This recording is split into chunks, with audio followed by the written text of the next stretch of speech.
have the distinct pleasure of turning this over to my new best friend, Susan Kish. As I mentioned earlier, nothing about today would have been possible without Susan. Susan is a serial entrepreneur who has been at the forefront of the climate movement for slightly longer than I have. And she's run major conferences, including the Department of Energy's Deploy Conference, which was one of the inspirations for this event. She's also organized the Roadmap Summit, launched Innovation Agora at Sarah Week, and started the Bloomberg New Energy Finance Summit series. In short, when it comes to facilitating productive energy discussions, Susan is one of the best people in the world. We're so lucky that she agreed to work on our summit with us today on short notice.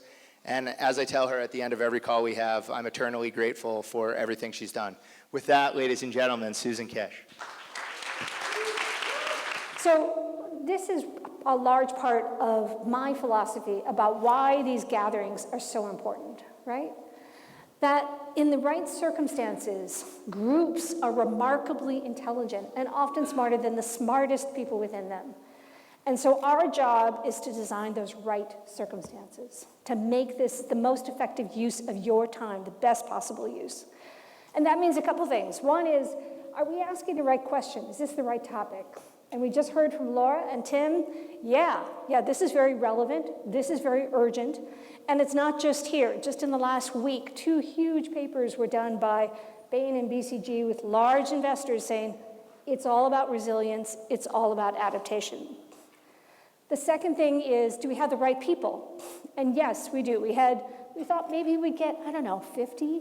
And when we closed last night, we had over 200 people who had registered, who we expect to sort of come in through the course of the day.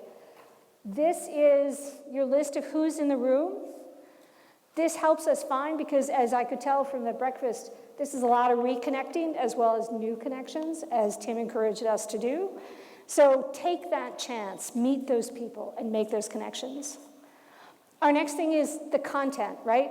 And we've worked hard to have an agenda that includes really not telling you what the answers are, but asking the questions. So in the morning, we're going to really focus on hearing from the 10 projects. And in the afternoon, after Leah and Jigger Shaw, this is Leah Stokes and Jigger Shaw, are going to do a podcast here live for us. And then we're going to go into workshops, about an hour and a half, rolling up your sleeves. We're talking stickies, we're talking Sharpies, and these are where my colleagues from the DOE, who've come from all over the country, are going to be our leaders, as well as some of Leah and her colleagues at the UCSB. The other thing we're going to do is we're going to use tools to capture your intelligence. Now, unfortunately, at this number of people, it's tough for us to write down everybody's notes, so we're going to use some tools. So specifically, through the course of the day, we're going to use a tool called Mentimeter. Anybody used Mentimeter before?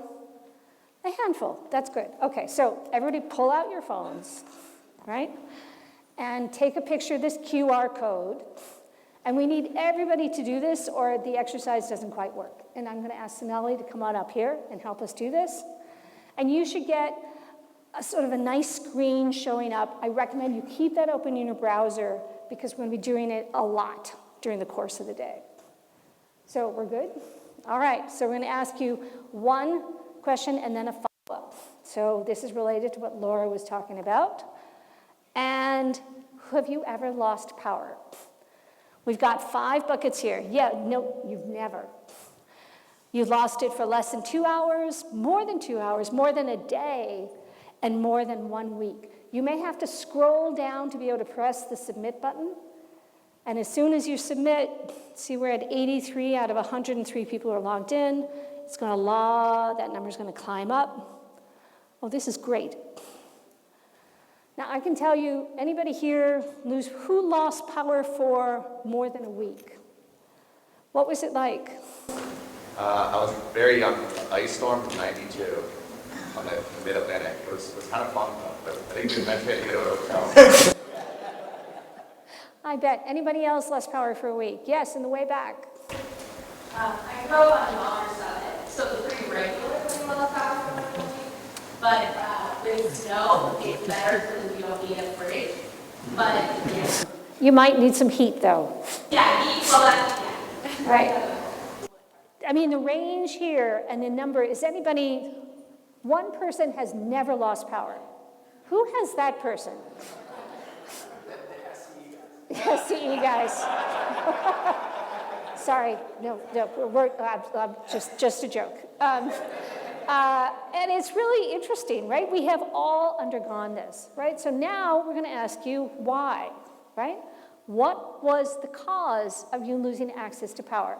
This is free text. They recommend you make your phrase short, like fire, ice storm, isolated location. I don't know how you'd phrase that one. Or being directly connected to the SCE power lines, right? No, sorry, that didn't cause you to lose power. If you can just fill it in, this is a function you're going to use a lot today. So I'd encourage you to fill that in. Storm, trees falling. Yeah, I live in Boston. That happens like all the time, right? Beautiful big trees, ka-chunk. My line's gone. Earthquake, utility repairs, line down, rain, lightning, generator failure. Incompetence, okay.